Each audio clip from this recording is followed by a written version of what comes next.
Well, good afternoon, everybody. I'm sorry, I couldn't hear that. Let's try that again. Good afternoon, everybody. Now we're talking. Sorry for butting into your lunch hour, but it's great to be back at West Point. This is where leadership happens. And every day as Secretary of Defense, I draw on the lessons and the values that I learned right here as a cadet nearly half a century ago. And of course, as Secretary of Defense, I am all about the Joint Force. Or at least I'm all about the Joint Force for 364 days a year. But for just one day a year, let me say, beat Navy!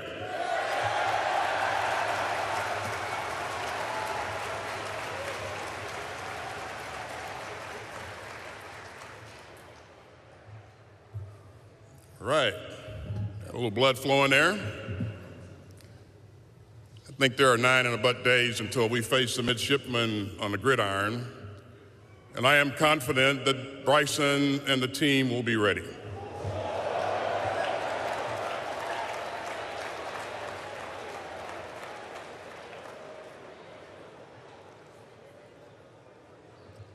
You know, the Army-Navy game is so important because it represents discipline, teamwork, determination, and a winning spirit.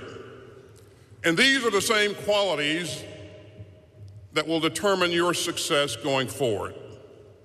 Not just on the fields of friendly strife, as General MacArthur noted, but in other circumstances of even greater consequence.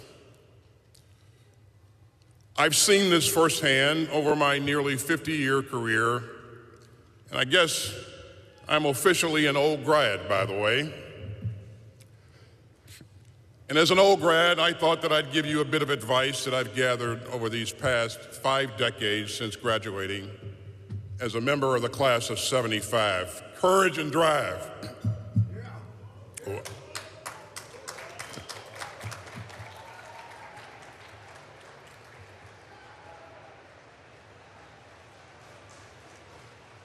There's probably one of my classmates in the back over there. How about waking him up?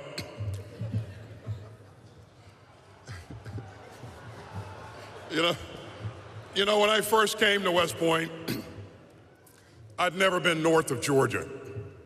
I took the first airplane ride of my life to New York City, and I was blown away by the firsties who met me on our day back in 1971.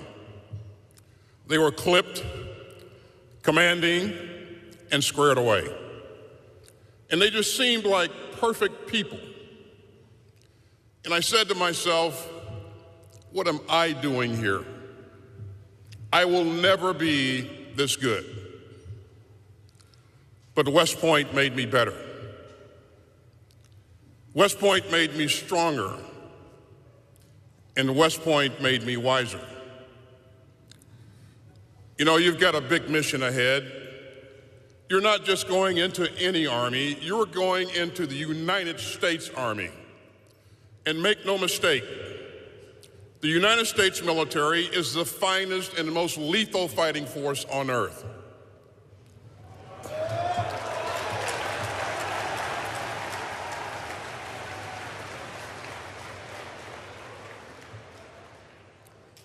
Our job is to fight and win our nation's wars. We will always deter conflict when we can, but if we are forced to defend our country, we will fight and we will win decisively. Yeah.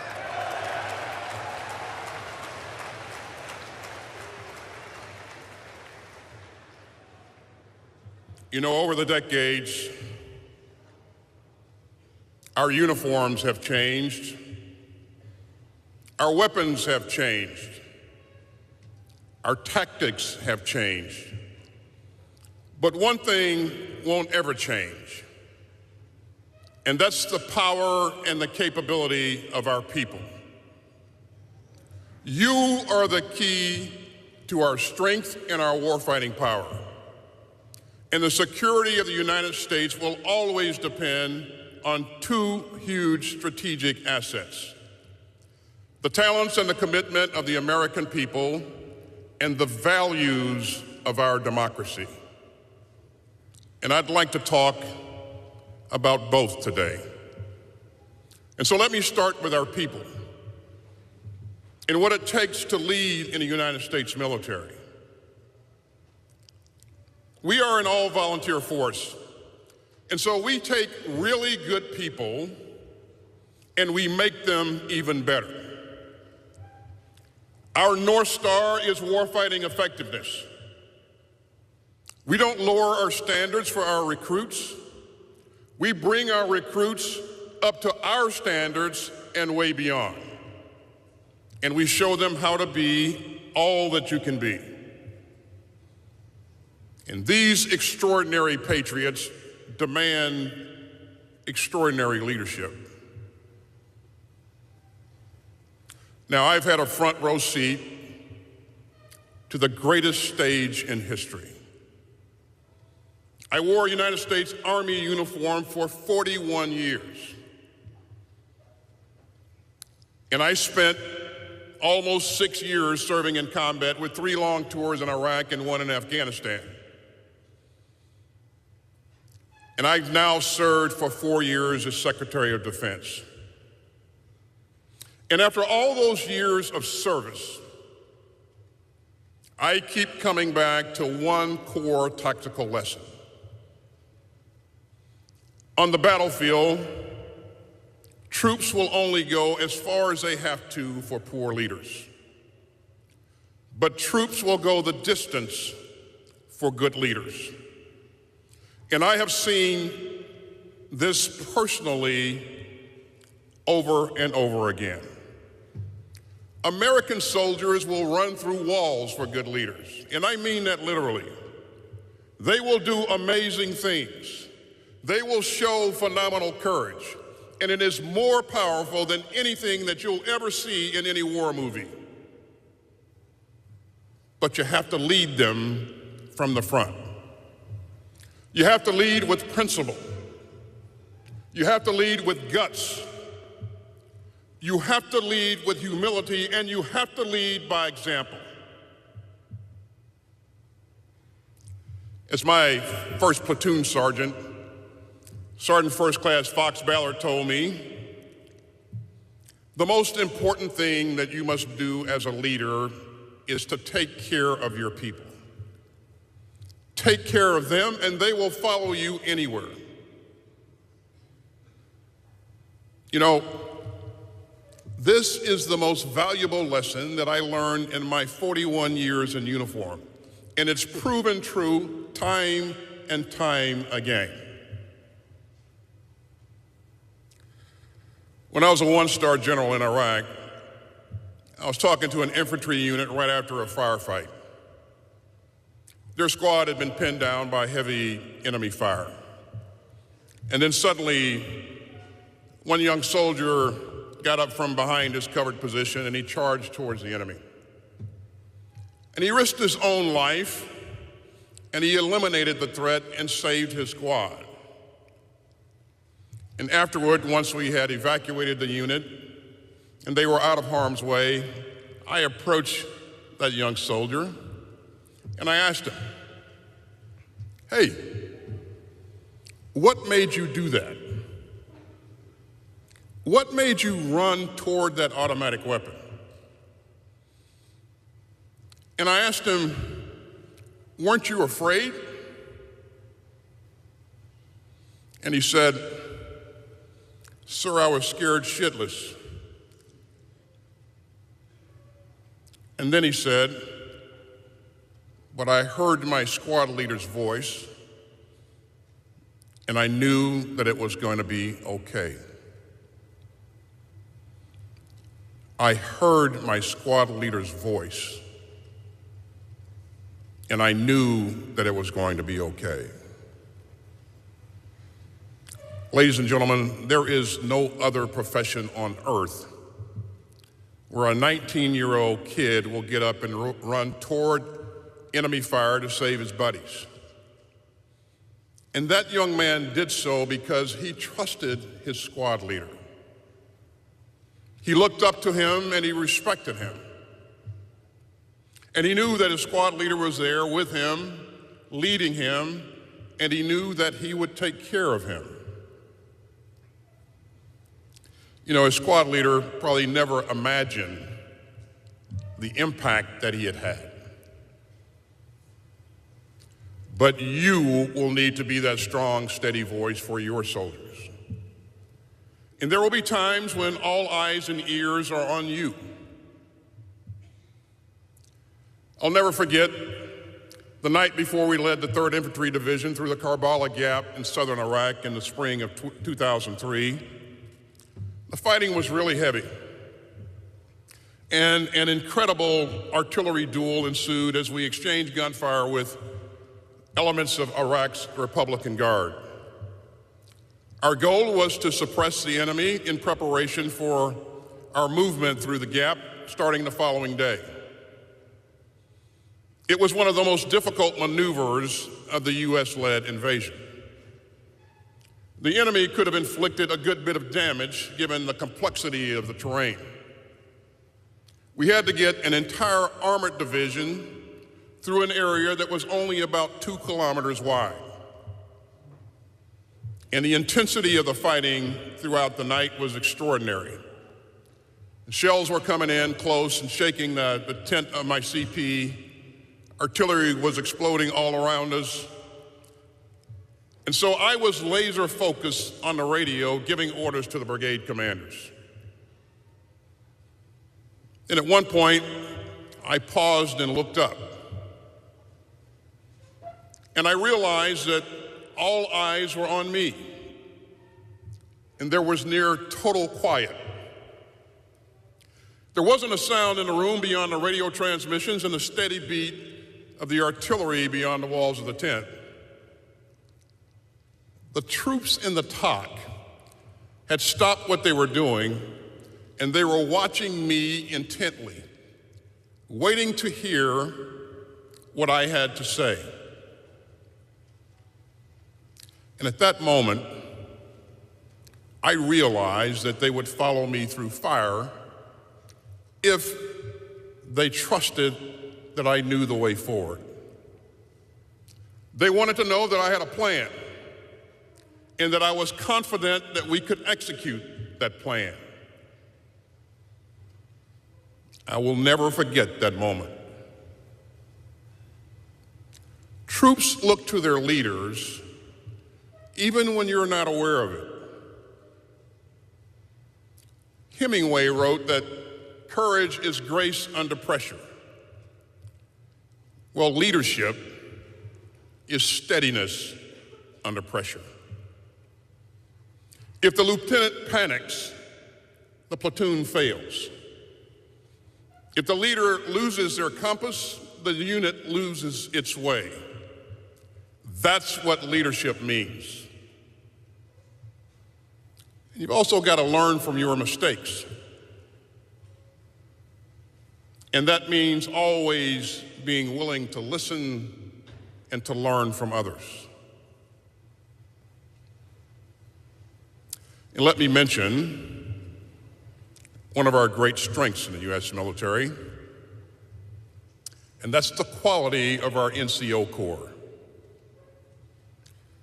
You know, we invested in our NCOs years ago in all of our services, and it has paid huge dividends. I cannot think of anyone who taught me as much early on as one particular NCO, and that NCO was Fox Ballard, my first platoon sergeant. Back when I was a second lieutenant, I was assigned to Alpha Company, 1st Battalion, 7th Infantry in West Germany. And one day I was leading the platoon on a training exercise through the countryside. I took a wrong turn according to the map, but eventually we got our bearings and we started heading in the right direction. And Fox Ballard didn't say anything until we got back to garrison. And then he pulled me aside and he said, "Hey, sir, I want to go back out to the local training area tomorrow, just you and me. So the next day we went back. And Fox told me that we were going to go over land navigation. So I said, Sergeant Ballard, I do not need to do this. I'm a graduate of Ranger School. I know how to navigate. And Fox replied, sir, you missed a turn yesterday, and you can't tell me that you knew where you were at that point, because I know that you didn't. And I am never going to let you make that mistake again. It was a pretty humbling moment, but he made me keep at it. And I eventually went on to become the scout platoon leader for the battalion. And that's how you get better. Ladies and gentlemen, let's be clear. Humility is not weakness. Humility is a command virtue. The strongest people whom I've ever known, the greatest leaders whom I've ever served with, have learned from their shortfalls. That's part of being leaders of character. You are training for combat. You are training to deter America's enemies.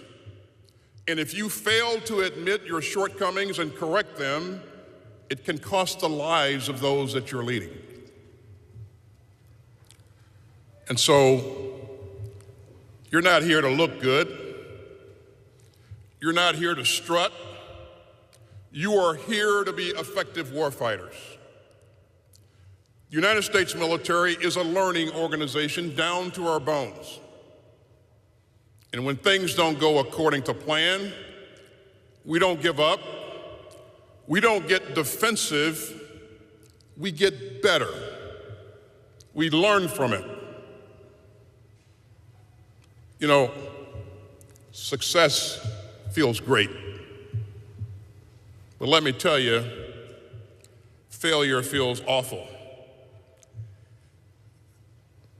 I'll also tell you that you can learn a lot from times when you feel like hell. And so I would challenge you to always keep learning. Continue to read and study history as well as policies and regulations and trade journals. And be mindful, as the first Secretary of War, Henry Knox, put it, officers can never act with confidence until they are masters of their profession. And so you've got to put in the work day in and day out. And you should expect the same of those who you lead. You know, leadership isn't just about talent. It's also about sweat. I've learned over the years that troops will do in combat exactly what they've been trained to do. Exactly. So you've got to put in the reps and sets. You know, the great basketball players are typically the last ones to leave the court. So you can't cut corners. Talent is a gift, but hard work is a choice. And for 45 years, 41 years in uniform and 4 years as Secretary of Defense, I have insisted that no one will ever outwork me. The combination of discipline and hard work is the difference between good intentions and good results. And I've seen the truth of these words demonstrated countless times through those short 45 years in uniform and as Secretary of Defense. I've seen young soldiers and leaders in combat and peacetime making the impossible possible through their grit, their determination, their creativity, and their courage. They were also that good because they operated as a team. As General C.Q. Brown, our outstanding warfighter and chairman of the Joint Chiefs of Staff, has said, success takes a team, but failure you can do alone. In the many operations that I was a part of while we were in uniform, we weren't just confident in our training, we weren't just confident in our platforms, we were confident in each other. And that commitment to teamwork and confidence in one another is a huge part of what makes the United States military special. We are one team. One team.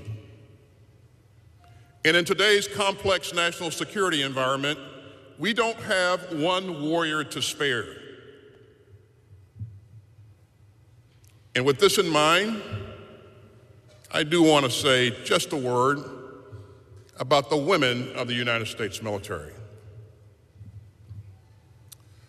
You know, in 2003, as the Assistant Division Commander for Maneuver during the March on Baghdad, I wanted to keep my command post right up at the front. I knew that I needed to be able to see and to feel the fight. And I knew that I needed to keep up with my mechanized units and understand the battlefield conditions. So shortly before we crossed the line of departure, I called my team together, my CP. And that team included several extraordinary women serving in my command post. And I told my team, look, we need to win this fight. So I need to be at the front. I know what will happen to me if I'm captured. I have no intention of being captured, and I will fight to the last bullet. But the risks are serious. And I am enormously proud of all of you, and that won't ever change. So if anyone here thinks that they can deploy forward, that they can't deploy forward, I fully understand. And no one will ever think any less of you. The women and men of that incredible team looked at me, and finally one of the women popped up and said, "Sir, what are you talking about?" Those women didn't flinch. They were facing the same dangers as the men. In fact, they were facing more. And in no uncertain terms, they were telling me to stop talking and get to the fight. And that is who the women of the United States military are. And everywhere that I've gone on the battlefield, I've seen women fighting for America. And they are incredibly capable, incredibly accomplished, and incredibly brave. So look, if I get a little fired up about this, it's just because this isn't 1950. It isn't 1948.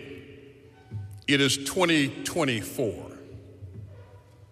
And we need each and every qualified citizen who steps up to wear the cloth of our nation. And any military that turns away tough, talented patriots, women or men, is just making itself weaker and smaller. So enough already. This enterprise works because of your trust in one another. You know, you can surge capability, you can surge troops, but you cannot surge trust. You build up trust day by day, drill by drill. Trust takes a lifetime to forge and an instant to shatter. And a key part of trust is treating others with dignity and respect. When I took office, the numbers of sexual assaults at the military service academies, all of them, were at alarming levels. But we, you and I and others, tackle this head on, and we've turned the tide. Congratulations to the soup. We know that upholding our values is core to military leadership. Trust helps you rise through the ranks. You know, we have extraordinary senior leaders in this enterprise, and I have total confidence in them. They don't want recognition or thanks. They just want to serve with integrity and keep America safe. And I fully expect that some of you will join them one day. This academy is devoted to excellence, and so is this military. But there are no free rides. You've got to earn your place, and I know that you will. Leadership takes strength of character, the eagerness to work, the humility to learn, and the drive to succeed. You know, you can't just push someone into combat. You've got to lead them into combat. And the same can be said for most of what we do in this business and in life. And I've carried the lessons and values that I've learned decades ago here at West Point and out in the field with me to the Pentagon. And they have shaped my priorities as Secretary of Defense. And those priorities are defending our nation, taking care of our people, and succeeding through teamwork. And over the past 4 years, I am proud of the work that the department has done to do right by our service members and their families. Now, everywhere that you go, you will be required to work with others, whether they're in your own unit, the Joint Force, or the Civil Service, or with allies and partners around the globe. Indeed, the department's most important accomplishments over the past 4 years have all been achieved through our close cooperation with allies and partners. And that includes the Ukraine Defense Contact Group, which brings together some 50 countries.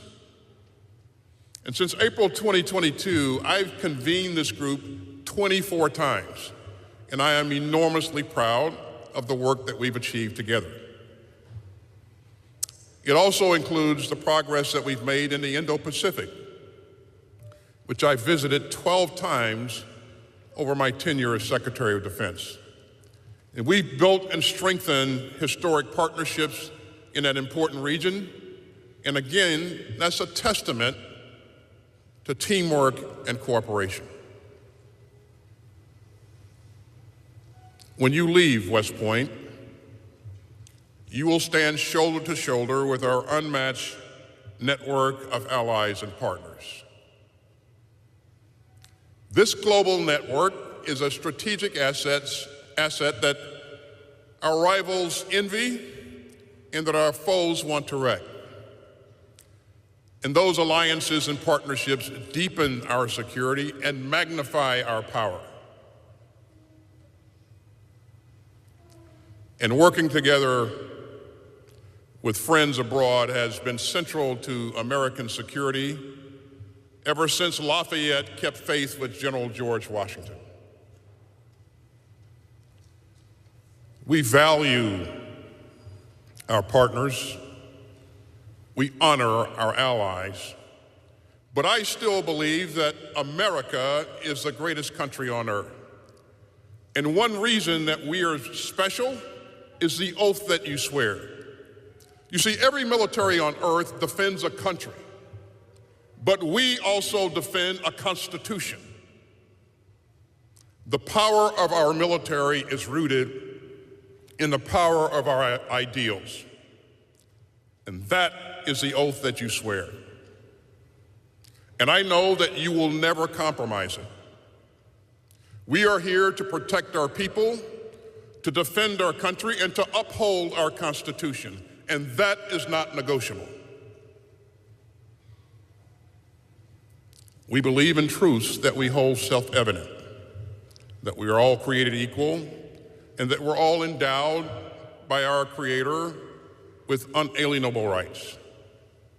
We defend government of the people, by the people, and for the people. And we do not bend on matters of honor, integrity, or law.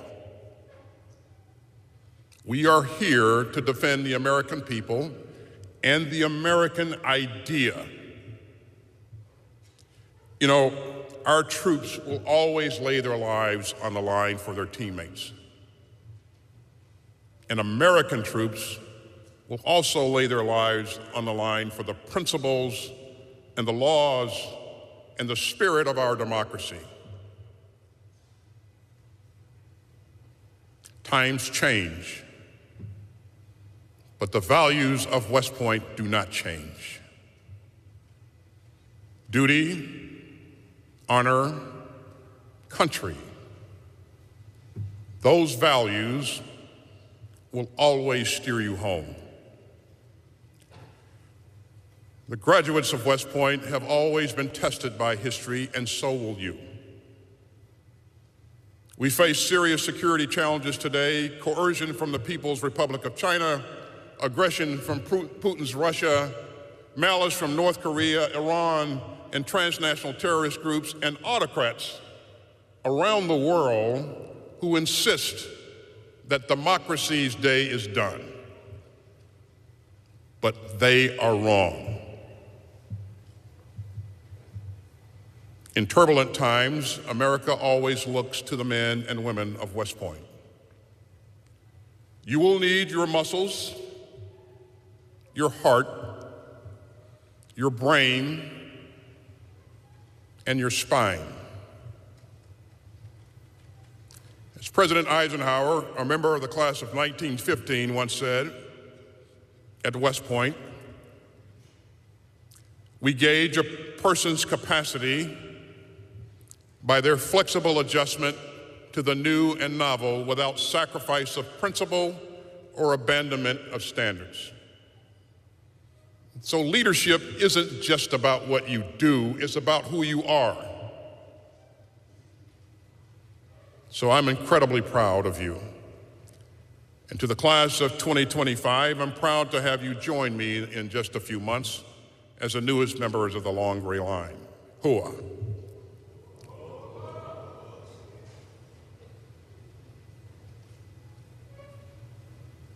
I've said this before here at West Point, but it is even more important today. You will join the United States Army under extraordinary circumstances. But let's be clear. Extraordinary circumstances is what the United States Army does. And you are up to the task. Believe in yourselves. Trust in your training, the education, and the confidence that you've gained here as cadets. Thank you, God bless you, and may God bless our troops.